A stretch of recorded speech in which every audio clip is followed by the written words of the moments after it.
नमस्कार दोस्तों, आप लोगों का भी के स्टडी चैनल इलाहाबाद पर हार्दिक स्वागत है। आज का टॉपिक रहेगा मैथ का इकाई 6, जिसमें दिया गया है कि समीकरण तथा सरसमीकरण का अर्थ। इससे पहले आप लोगों को पता ही है कि हम हर एक वीडियो में 10 क्वेश्चन पूछते हैं और उसका अगले वीडियो में 10 क्वेश्चन का आंसर देते हैं। तो पहले हम 10 क्वेश्चन का आंसर देते हैं, तब समीकरण तथा सरसमीकरण के बारे में बात करते हैं। तो पहला क्वेश्चन था, घेघा नामक रोग किस पौष्टिक तत्व की कमी से होता है। तो घेघा नामक रोग आयोडीन यानी नमक की कमी से होता है। दूसरा क्वेश्चन है, विटामिन डी का सबसे सस्ता प्राकृतिक स्रोत है। तो विटामिन डी का सबसे सस्ता और प्राकृतिक स्रोत सूर्य है। तीसरा क्वेश्चन है, निम्नलिखित में कौन सा मानवकृत आपदा नहीं है। विकल्प ए था अग्निकांड, दूसरा था बम विस्फोट, तीसरा था रेल दुर्घटना, चौथा था भूकंप। तो इसका आंसर विकल्प डी भूकंप है, जो कि मानवकृत आपदा नहीं है। चौथा क्वेश्चन है, त्रिभुज पी क्यू आर की रचना कीजिए, जिसमें क्यू आर 5.5 सेंटीमीटर तथा आर पी 4.5 सेंटीमीटर तथा क्यू आर पी 60 अंश हो। तो रचना मत कीजिए।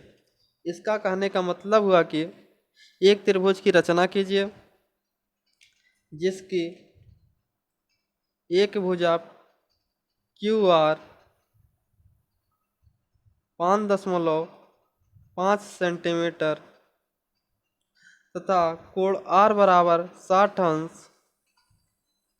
ये जो कोण है ये 60 अंश है, और जो क्यू पी है इसकी लंबाई जो 4.5 सेंटीमीटर है। अब यहाँ से मिला दीजिए। बस ऐसे आप लोगों को फिगर ड्रा करना है और कुछ नहीं करना है।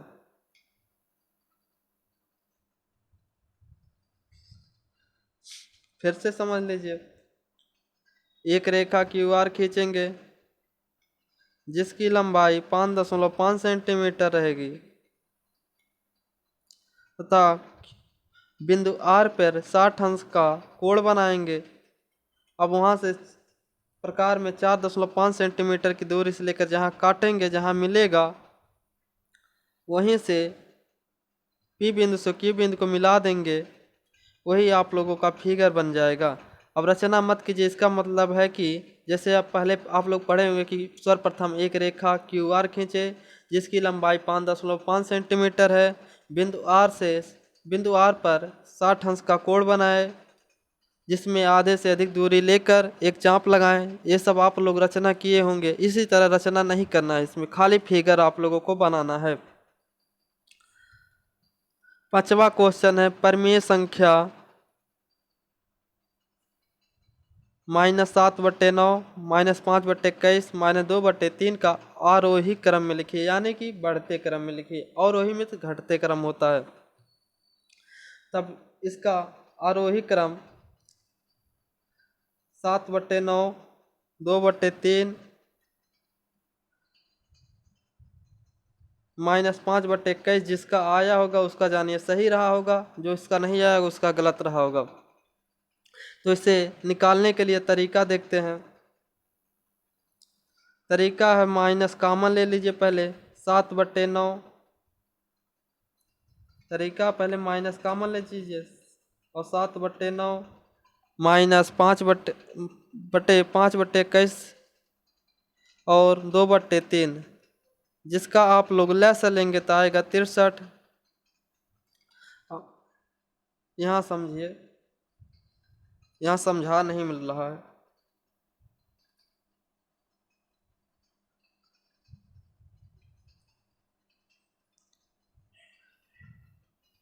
तो पहला है था -7/9, तो माइनस कॉमन ले लीजिए आप लोग। तो 7/9, 5/21 और 2/3, जिसका लैस होगा नीचे का 63 और 9 7 63, यानी कि 49/63, 21 3 63, 15/63 और 2/3 है, तो यानी कि 21 बार 42/63 होगा। इधर माइनस रहेगा। जब इसका खंडित करेंगे 49/63 लिखेंगे और 15 सबका यहाँ समझा नहीं मिलेगा, आप लोग कर लीजिएगा। इसका हम अगले वीडियो में इसे बता देंगे, फिर से कभी पूछेंगे तो इसे बता देंगे, इसके लिए सॉरी। क्वेश्चन छठवां है, भारत में हरित क्रांति के जनक कौन है? तो भारत में हरित क्रांति के जनक एम.एस. स्वामीनाथन है। सातवां क्वेश्चन है, गुलाम वंश का अंतिम शासक कौन था? तो गुलाम वंश का अंतिम शासक मुइजुद्दीन कैकुबाद था, जो 1287 से 1290 तक शासन किया। आठवां क्वेश्चन है, भारतीय संविधान में सूचियां हैं। तो भारतीय संविधान में 8 सूचियां कौन कौन? राज्य सूची, केंद्र सूची, समवर्ती सूची।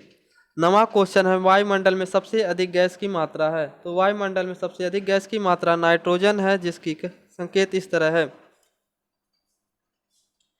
10वां क्वेश्चन है, तुगलक वंश का संस्थापक था। तो तुगलक वंश का संस्थापक गयासुद्दीन तुगलक था। तो आज के सेशन में हम इकाई 6 समीकरण तथा सर्वसमीकरण के बारे में बात करेंगे। इस अध्याय में हमें 4 चीज पढ़ना रहता है। पहला समीकरण का अर्थ, दूसरा रहता है समीकरण बनाना तथा हल करना, तीसरा है समीकरण का अर्थ, चौथा समीकरण तथा सर्वसमीकरण में अंतर। पहले बात करते हैं समीकरण का, जिसे का इंग्लिश में इक्वेशन कहते हैं। परिभाषा देखिए, प्रतीकों की सहायता से व्यक्त किया गया एक गणितीय कथन जो दो वस्तुओं को समान अथवा तुल्य बताता है, उसे समीकरण कहते हैं। अब उसके उदाहरण देखिए, यह धन 3y बराबर 1 - 2z। दूसरा उदाहरण है यह धन 17 बराबर 30। तीसरा उदाहरण है z धन 15 बराबर 3z/4। चौथा उदाहरण है 3x - y बराबर 12। समीकरण का मतलब होता है कि किसी खास मान पे रखेंगे तो समीकरण का मान बराबर होगा, हर एक मान पे नहीं। अब समीकरण समसमीकरण के बारे में बता दें तो समीकरण और सर्वसमीकरण के बारे में डिफाइन करते हैं अच्छी तरीके से। तो समीकरण लिखने में समता चिन्ह का प्रयोग किया जाता है। जो नोट्स पॉइंट हैं कुछ उसे देख लीजिए। अगला नोट्स पॉइंट है, समीकरण प्रायः 2 या 2 से अधिक व्यंजकों की समानता को दर्शाने के लिए प्रयुक्त होता है। किसी समीकरण में एक या एक से अधिक चर राशि होती हैं, जैसे x² + 3x + 5, ये भी समीकरण है, बराबर 0, ये भी समीकरण है।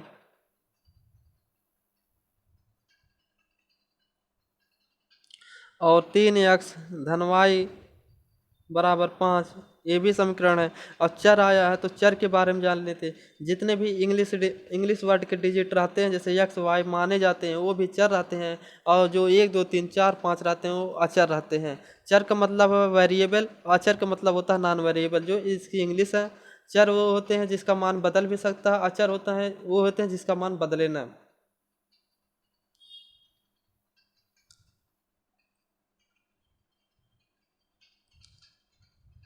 अगला पॉइंट है, चर राशि के जिस मान के लिए समीकरण के दोनों पक्ष बराबर हो जाते हैं वह मान समीकरण का हल या मूल कहलाता है। जैसे कि जो मान समीकरण को संतुष्ट कर देते हैं वो मूल या हल कहलाते हैं, समीकरण के मूल या हल कहलाते हैं।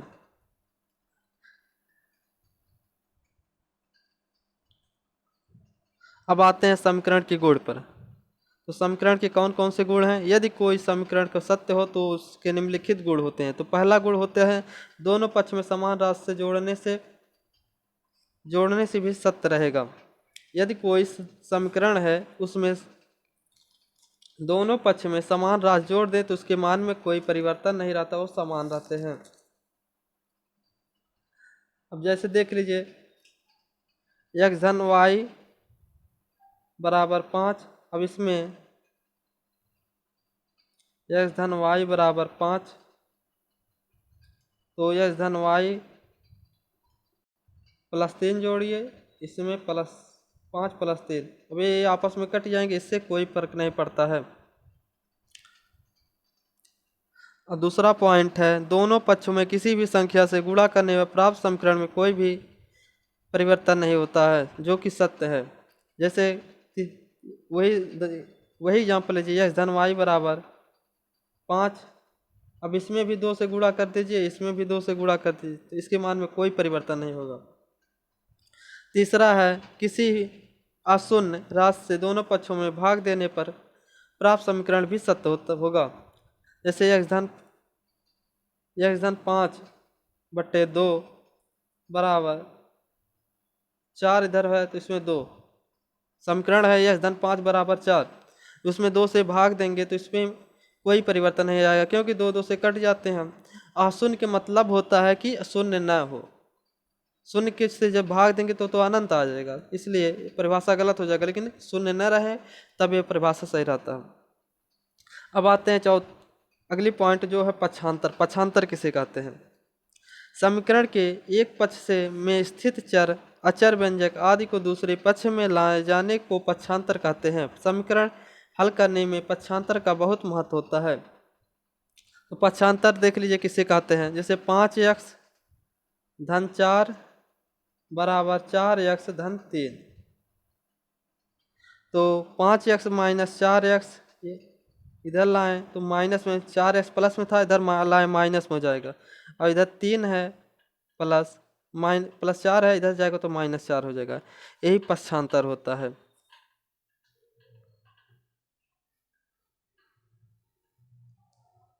अब आते हैं अगले पॉइंट, समीकरण के प्रकार। समीकरण के प्रकार पहला है बीजीय समीकरण, जिसे अलजेब्रिक इक्वेशन कहते हैं। बीजीय इक्वेशन आप ही लोग को पढ़ना है, और सब जो समीकरण के प्रकार हो वो आप लोगों को नहीं पढ़ना है। बीजीय समीकरण को केवल एक ही समीकरण अधिक पूछा गया है और सब तो नहीं पूछा गया। तो रेखीय समीकरण दूसरा पहला है, जिसे लीनियर इक्वेशन कहते हैं। दूसरा है द्विघात समीकरण, जिसे क्वाड्रेटिक इक्वेशन कहते हैं। तीसरा त्रिघात समीकरण, जिसे क्यूबिक इक्वेशन कहते हैं, या क्यूब समीकरण कहते हैं, या घन समीकरण कहते हैं। दूसरे समीकरण में आता है ट्रांसेंडेंटल समीकरण, जिसमें पूर्ण अवकल समीकरण, टोटल डिफरेंशियल इक्वेशन। दूसरा प्रकार उसका होता था आंशिक अवकल समीकरण, पार्शियल डिफरेंशियल इक्वेशन। तीसरा समीकरण होता है अंतर समीकरण, डिफरेंस इक्वेशन। चौथा आता है समाकलन समीकरण, जिसे इंटीग्रल इक्वेशन भी कहते हैं। पांचवा आता है फलनिक समीकरण, जिसे फंक्शनल इक्वेशन कहते हैं। इसमें आप लोगों को पहला बीजीय समीकरण ही पढ़ना है, अलजेब्रिक इक्वेशन, जिसमें रेखीय समीकरण, द्विघात समीकरण, त्रिघात समीकरण। अब आते हैं थोड़ा समीकरण के महत्व के बारे में भी जान लीजिए। समीकरण के क्या क्या महत्व हैं? विज्ञान और तकनीकी के डिजाइन या विश्लेषण करते समय प्रायः समीकरण प्राप्त होता है। इनका हल अनेक उपयोगी जानकारी देता है। इसके अलावा आधुनिक विज्ञान एक तकनीकी में विभिन्न घटनाओं एवं प्रक्रियाओं का गणितीय मॉडल बनाने में समीकरण ही आधार का काम करता है।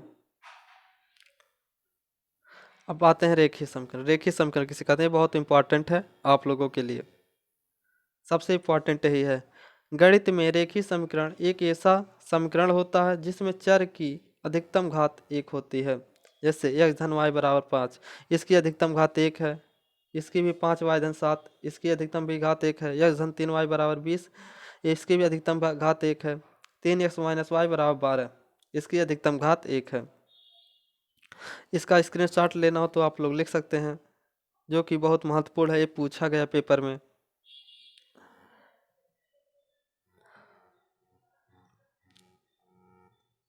ले लीजिए आप लोग स्क्रीनशॉट, और पेन कापी लेकर बैठे करें, जो मेन पॉइंट लगे आप लोग लिख लिया करें। और चैनल पे नए हो तो चैनल को सब्सक्राइब कर दें, और अपने खास एक दोस्तों लगे शेयर कीजिए। अब आते हैं द्विघात समीकरण, क्वाड्रेटिक इक्वेशन, जिसे वर्ग समीकरण भी कहते हैं। द्विघात समीकरण जिसे वर्ग समीकरण या क्वाड्रेटिक इक्वेशन कहते हैं। एक ऐसा समीकरण जिसमें चर राशि की अधिकतम घात 2 हो तथा उसका गुणांक 0 न हो, तो उस समीकरण को द्विघात या वर्ग समीकरण कहते हैं। इसका उदाहरण है 2x² plus x minus 3x बराबर 0। अगला उदाहरण है 25x² माइनस 15x धन 2 बराबर 0। अगर यहाँ पर 0 हो जाएगा तो इसका मान 0 हो जाएगा, तो यह माइनस 300 बचेगा, जो रेखीय समीकरण हो जाएगा। इस कारण यह द्विघात समीकरण नहीं रहेगा, इसीलिए यहाँ सब परिभाषा में लिखा गया उसका गुणांक 0 न हो। इसका स्क्रीनशॉट लेना हो तो आप लोग ले सकते हैं।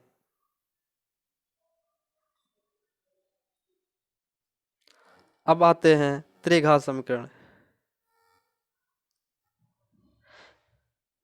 जिसे घन समीकरण, क्यूबिक समीकरण इत्यादि कहते हैं। त्रिघात समीकरण एक ऐसा समीकरण जिसमें चर राशि की अधिकतम घात 3 हो तथा उसका गुणांक 0 न हो तो उसे त्रिघात समीकरण कहते हैं। Yes square cube minus 3 yes square plus yes धन 1 बराबर 0। Yes cube minus 2 yes square minus 7 yes plus 14 बराबर 0।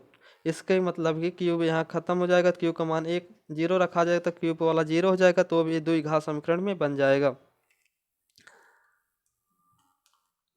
अब आते हैं समीकरण बनाना तथा हल करना। समीकरण कैसे बनाया जाता है और कैसे हल किया जाता है, इसमें कुछ ही क्वेश्चन आप लोगों से कराएंगे। आगे हम जो 10 क्वेश्चन रखते हैं हर एक वीडियो के लास्ट में, उसमें हम आप लोगों से अधिक क्वेश्चन सॉल्व करवा देंगे।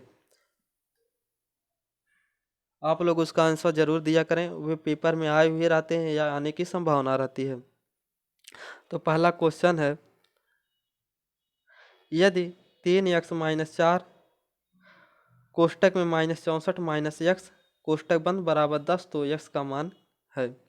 तो इस तरह का पहले क्वेश्चन कैसे लगाते हैं इसी तरह आप लोग लगाइएगा अगर नंबर अच्छा पाना चाहते हैं। 3x माइनस 4 कोष्टक में 64 माइनस एक्स कोष्टक बंद बराबर 10। तो 3x जब 64 में 4 से गुणा करेंगे तो -256 आएगा, माइनस माइनस का गुणा हो जाएगा तो प्लस हो जाएगा। अब प्लस और 4 का x में गुणा करेंगे तो 4x बराबर 10।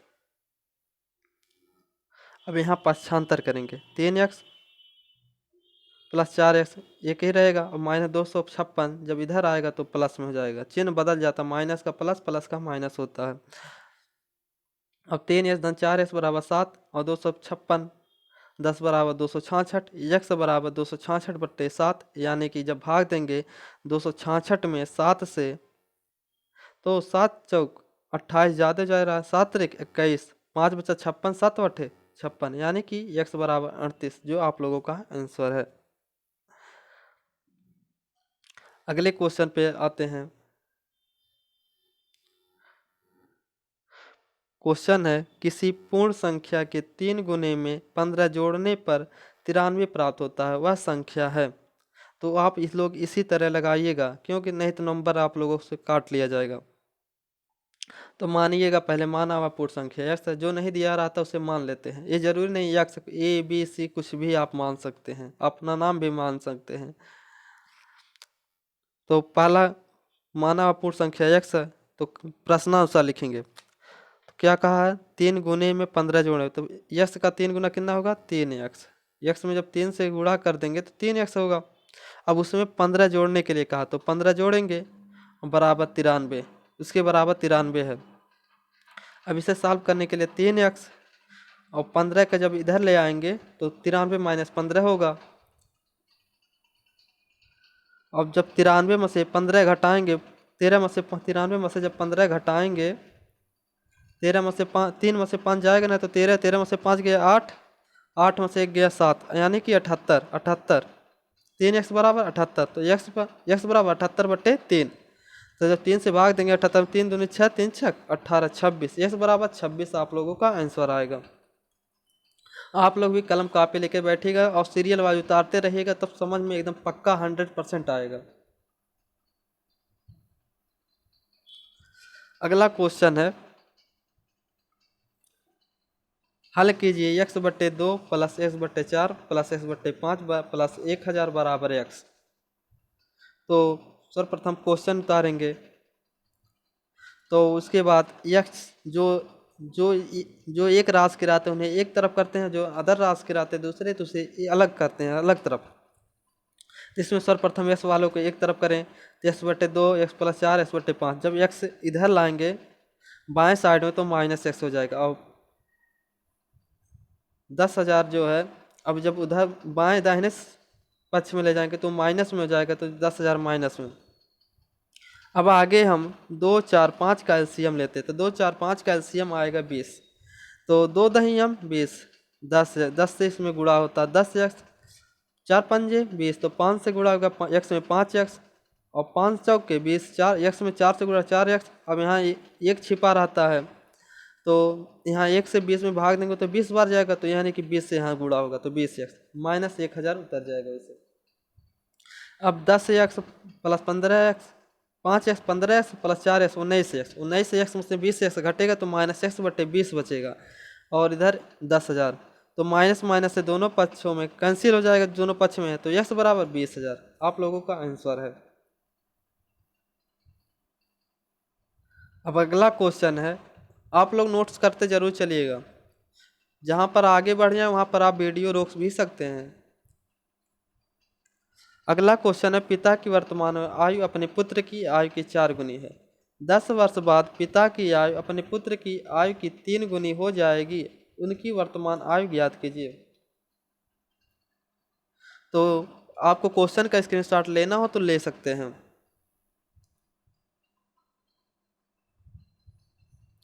जो कि बहुत महत्वपूर्ण क्वेश्चन है सब। तो आप सॉल्व करते हैं क्वेश्चन। तो मान लीजिए पुत्र की वर्तमान आयु x वर्ष है, तो पिता की जो दिया है कि 4 गुनी हो जाती है, तो पिता की आयु 4x वर्ष होगी। अब 10 वर्ष बाद, आज अगर आप 4 वर्ष के हैं तो आप 10 वर्ष बाद कितने होंगे, तो 14 वर्ष होंगे ना। तो इसी तरह माने हैं आप x वर्ष, 14 वर्ष के होंगे। अब पुत्र की आयु आप माने कितना है, x वर्ष, तो x में 10 जोड़ेंगे कितना आएगा, 10 वर्ष बाद x धन 10 वर्ष। पिता की उम्र में जब 10 जोड़ेंगे तो 4x धन 10 वर्ष आएगा। आप लोग इसी तरह ही लगाइएगा। अब प्रश्नानुसार देखते हैं, पहले यहाँ क्वेश्चन पढ़ लीजिए फिर से। पिता की वर्तमान आयु अपने पुत्र की आयु की 4 गुनी है, 10 वर्ष बाद पिता की आयु अपने पुत्र की आयु की 3 गुनी। अब यहाँ एक पॉइंट है 3 गुनी, यही मेन पॉइंट है यहाँ। जब प्रश्नानुसार करेंगे तो 4x धन 10 बराबर x धन 3, x धन 10 कब होगा, दिया है कि जब पिता की आयु 10 वर्ष बाद x धन 10 हो जाता है पुत्र की आयु, और पिता की आयु 4x धन 10, तब ये पिता जो हैं अपने पुत्र की आयु की 3 गुनी हो जाते हैं। यहाँ देखिए नीचे अच्छे से समझिए। जैसे पुत्र की आयु है x धन 10 हुआ आया 10 वर्ष बाद, और पिता की आयु 4x धन 10 वर्ष, दिया है कि जब 10 वर्ष बाद इनकी पिता की आयु पुत्र की आयु की 3 गुनी हो जाती है, यानी कि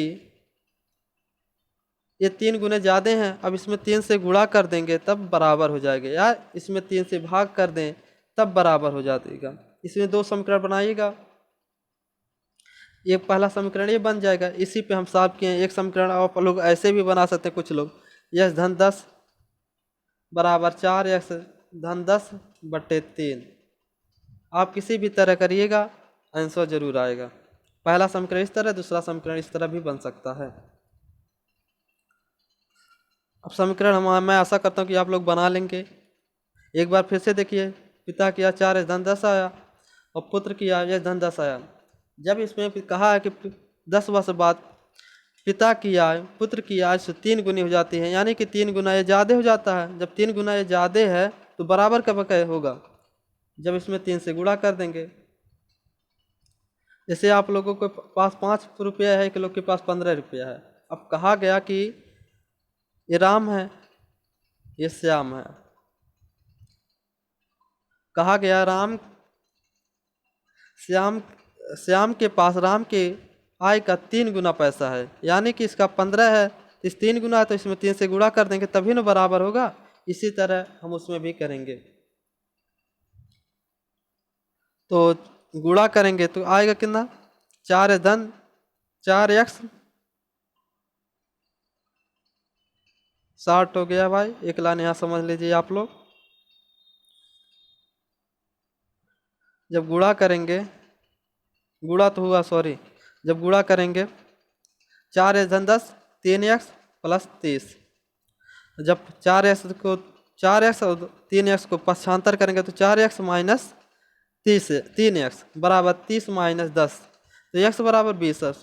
पुत्र की आयु माने थे आप x, तो पुत्र की आयु आया 20 वर्ष। अब इसी प्रकार पुत्र की वर्तमान आयु 20 वर्ष हुआ और पिता की वर्तमान आयु 4x था तो 20 चौके 80 वर्ष, तो पिता की वर्तमान आयु 80 वर्ष आया, जो आप लोगों का आंसर है। अगर जहाँ ना समझ में आया होगा आप लोग कमेंट करिएगा, हम उसका सॉल्यूशन निकाल देंगे।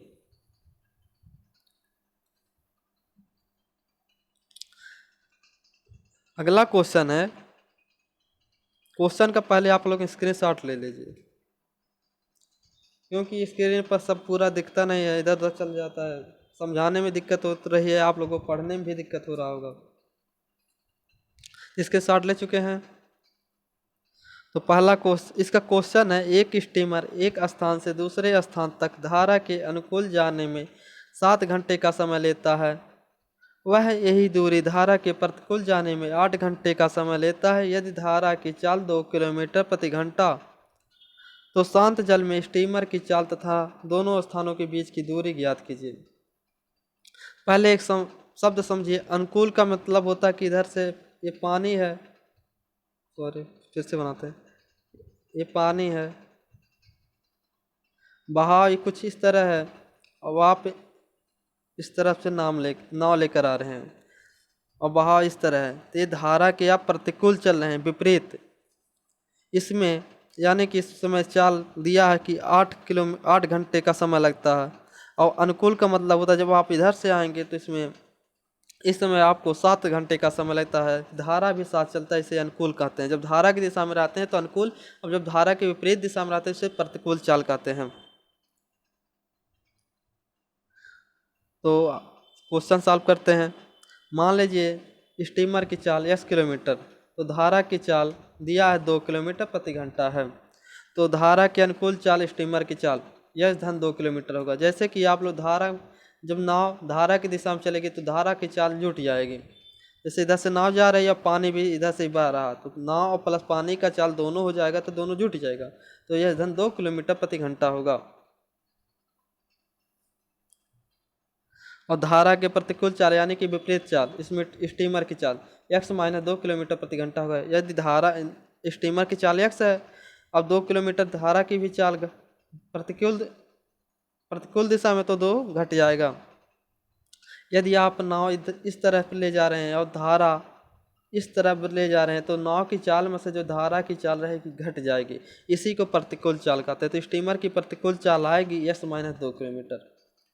अब दिया धारा को दूरी चलने में पूरा, जैसे यहाँ से यहाँ तक चलने में धारा के अनुकूल 7 घंटे, धारा के जैसे धारा इधर चल रही है, कैसे फिगर समझिए।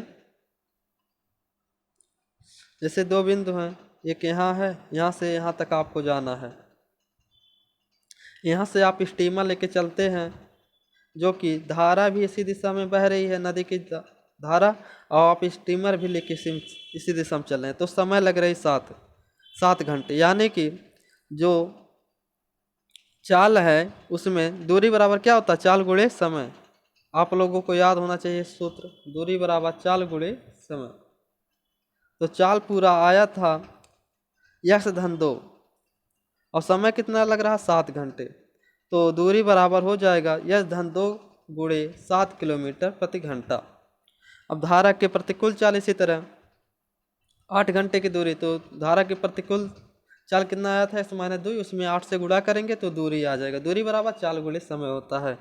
तो दिया है, तब दोनों दूरी जैसे यहाँ से आप इस बिंदु से इस बिंदु तक जा रहे हैं फिर आ रहे हैं, तो दोनों आपस में बराबर होगी, यानी कि दोनों आने और जाने की दूरियां बराबर होगी। तो समीकरण में इस दूरी के साथ प्रतिकूल चाल की दूरी और अनुकूल चाल की दूरी दोनों बराबर में, इसलिए 7x धन 2 बराबर 8x माइनस 2 लिखेंगे।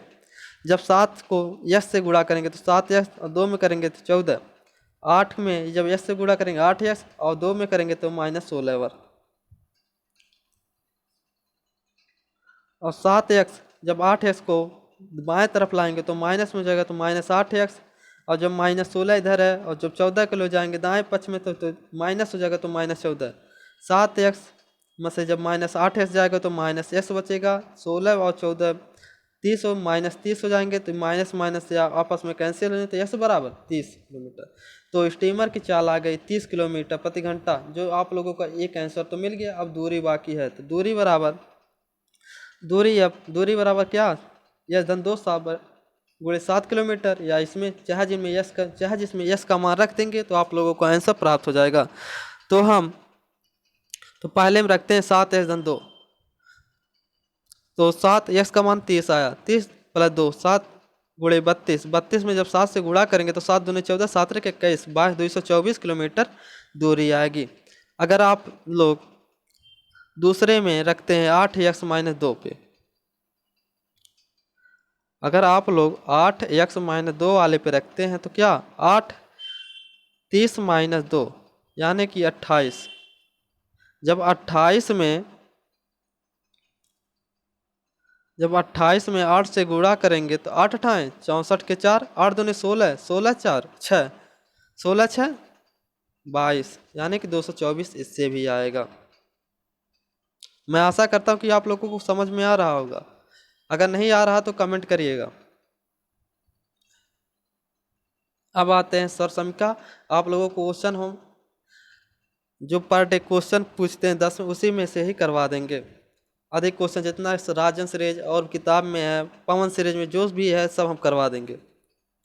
अब आते हैं स्वर समीक्षा। स्वर समीक्षा किसे कहते हैं? ऐसी समानता सूचक बेजी कथन जो चर के प्रत्येक मान के लिए सत्य होता है उसे स्वर समीक्षा कहते हैं। जैसे 2x-1 बराबर 2x-2, x-y बराबर x-y का होल स्क्वायर बराबर x² प्लस 2y-y²। ये सब सूत्र आप लोगों को याद रहना चाहिए। x-y पे क्यूब x-y का होल क्यूब बराबर s पे क्यूब प्लस y पे क्यूब प्लस 3y पोस्ट में x-y।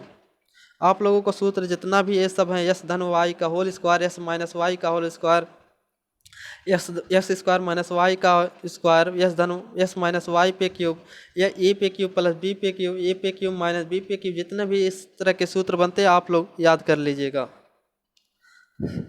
तो सर समीक्षा से कुछ सवाल बनते हैं, पूछे जाते हैं, तो जान लीजिए।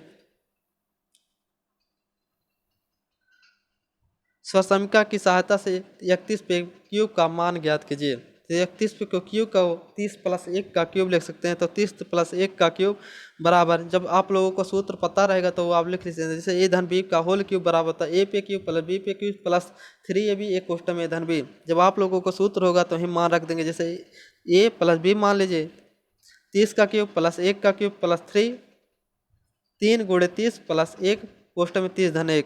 जब 30 का क्यूब करेंगे तो 27,000 और 1 का करेंगे तो 1 और 30 या 90 का 90 और 30 धन 1 31।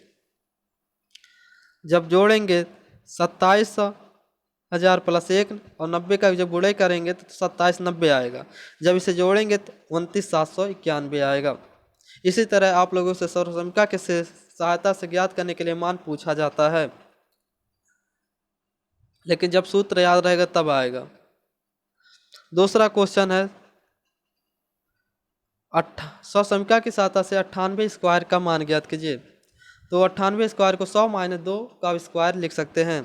तो 100 - 2 का स्क्वायर यानी कि ए धन a - b का होल स्क्वायर, a - b का होल स्क्वायर होता है ए धन ए कोष्टक में a - b का होल स्क्वायर बराबर होता है A square plus B square minus 2ab।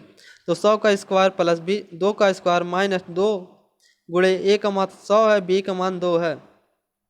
जब 100 का स्क्वायर करेंगे तो 100 के आगे, जब 100 का स्क्वायर करते हैं उसमें डबल जीरो कर देते हैं दोबारा। तो 100 के आगे यानी कि इकाई, दहाई, सैकड़ा, हज़ार, 10,000 प्लस 4 माइनस 400। जब जोड़ेंगे 1,000 10,000 4 में से 400 घटाएंगे तो 10,396 आएगा।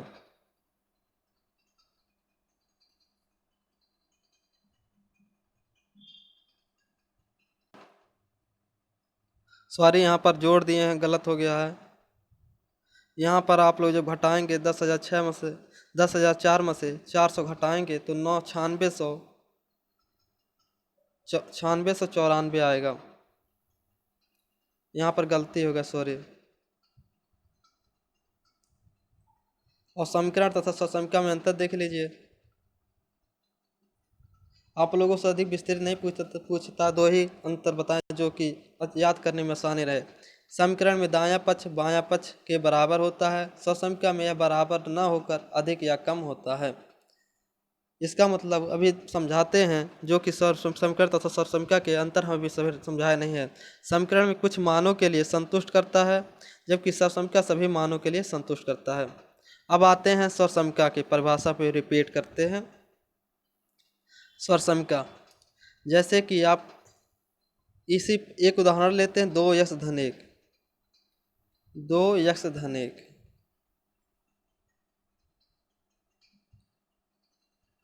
2x-1 उदाहरण क्या है? 2x-1 और बराबर 2x-2। तो यहाँ लिखेंगे 2 कोष्टक में x-1 बराबर 2x-2।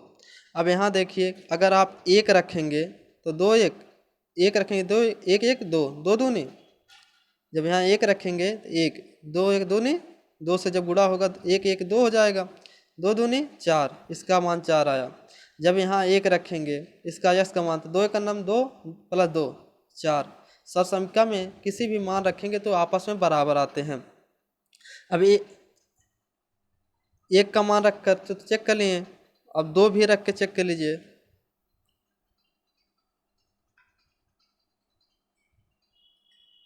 जब यश बराबर 2 रखेंगे तो 2 1 3, 3 × 2। यहाँ जब 2 रखेंगे 2 दूनी 2 × 2 + 2, यानी कि 2 3 6, 2 दूनी 4 2 6, दोनों पक्ष बराबर आते हैं। ऐसे कि 2 3 मान रख कर जाँच कर लेते हैं, तब उसे सर्वसम्मिका घोषित कर देते हैं। अब समीकरण के उदाहरण पे देखिए।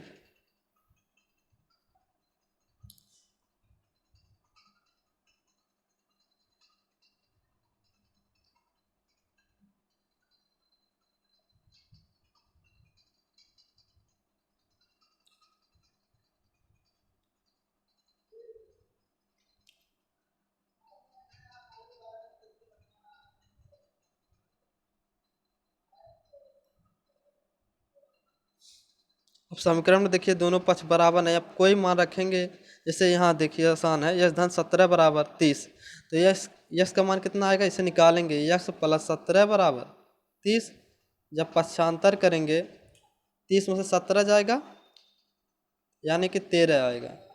यश बराबर 13, यश का मान 13 आएगा। दोनों पक्ष आपस में बराबर नहीं होते हैं। अब ऐसे जैसे इसके 13 रखने पे बराबर होंगे, 1 रखने तो थोड़ी बराबर होगा। इसी तरह से अब इस समीकरण को आप लोग हल करेंगे तो अधिक समझ में आएगा। अगर हम ही हल कर देते हैं यहीं पर, तो जब त्रिज्या का गुणा होता है तो 4z + 15 × 4 = 60 + 3z।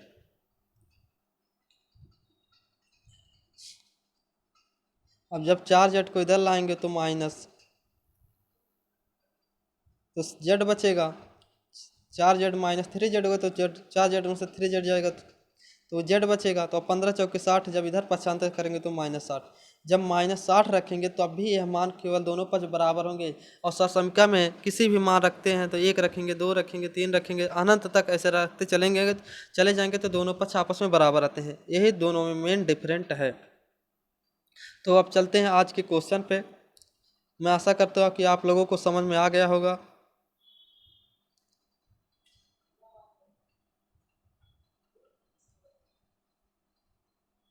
तो आज के क्वेश्चन है भूतकाल के कितने भेद हैं। पहला क्वेश्चन है भूतकाल के कितने भेद हैं। दूसरा क्वेश्चन है श्याम ने गाना गाया होगा वाक्य में प्रयुक्त है आसन्न भूत, पूर्ण भूत, संदिग्ध भूत, अपूर्ण भूत। तीसरा क्वेश्चन है कोई खड़ा है, इस वाक्य में प्रयुक्त कोई किस प्रकार का सर्वनाम है। चौथा क्वेश्चन है चंगेज खान ने सर्वप्रथम किस भूभाग को अधीन किया। पांचवा क्वेश्चन है बहमनी राज्य की स्थापना कब हुई। छठवां क्वेश्चन है सूर्यताप किसे कहते हैं।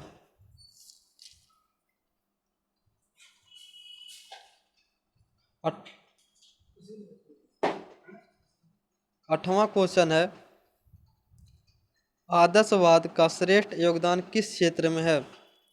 शिक्षण, विधि में, उद्देश्य में, पाठ्यक्रम में, बालक में। नवा क्वेश्चन है ग्राम शिक्षा समिति का अध्यक्ष कौन होता है। 10वां क्वेश्चन है टैगोर ने शांति निकेतन विद्यालय की स्थापना कब और कहाँ की।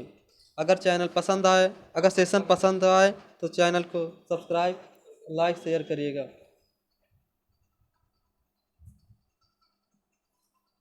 का कल बोला करो, अभी ना बोला करो।